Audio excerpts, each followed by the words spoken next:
It's amazing how the mind, the ego, the separate self can make you believe that you're doing it, like you're being it. It meaning the realization of truth or the knowing of truth or whatever way you want to describe it. It's just incredible how it's so trickstery, and it will use whatever it can to stop you from really seeing truth. And it will make you think that what you're doing is seeing truth, but actually it's not. I recently experienced a big shift in perception and knowing, and it's made me realize that I was still seeing everything from a very much subject-object point of view. So that there was something happening to this bodysuit.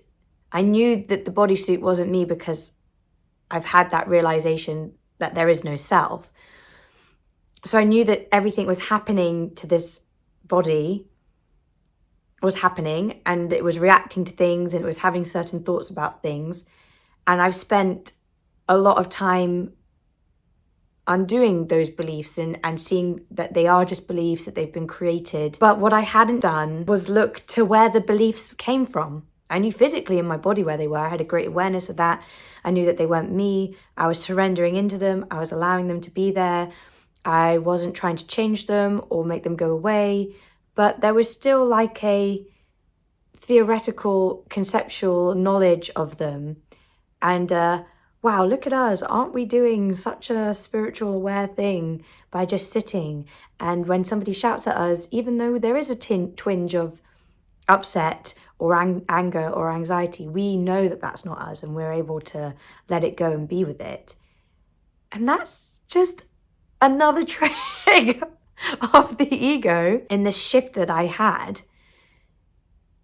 I saw all of that as long as there is still something that is being even remotely triggered, then I am identifying to the body. And even if in my mind, I know that's not who I am, if I still feel it, if it still triggers me, if I still have some sort of response, then it's that separate self ego. Because to know truth, to live truth, is to know that there is nothing, no thing. And that on a genuine level, if someone is screaming and shouting at you, you know you're no thing, nothing. That even a response to that won't arise. If there is a response to it arising, it's because you are perceiving yourself as separate. You're perceiving yourself as a something, as someone. I'm not saying that you are identifying as your bodysuit, but you're identifying with this. And in my shift, I saw that this really isn't real. That everything is an illusion. And I hadn't fully experienced that before. And this came after a period of peace. I was feeling, there was very little thoughts in my head. I was aware of my responses to things. I could sit back and observe and watch them, but I was still sitting in something. I was still knowing that there was a head.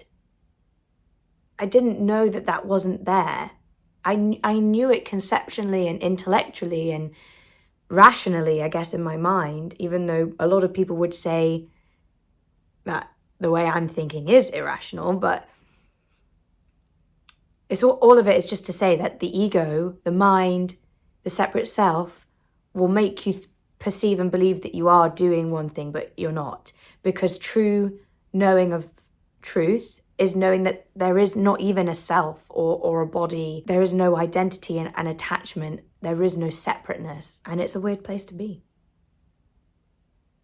especially when you were thinking one thing, or you sort of knew one thing, but you didn't know it. And so I'd really recommend that if you are being triggered by something, instead of going, who is it that's being triggered? Ask, where is the trigger? Because something comes in, you perceive it, and then it translates into a feeling. See, I'm at the place where there aren't many thoughts about things. It just seems to produce a feeling. So you get triggered and it creates a feeling. But there's a moment between the trigger and the feeling. Where is the trigger? Where is the trigger? Not who is the trigger, who is being triggered. Where is the trigger?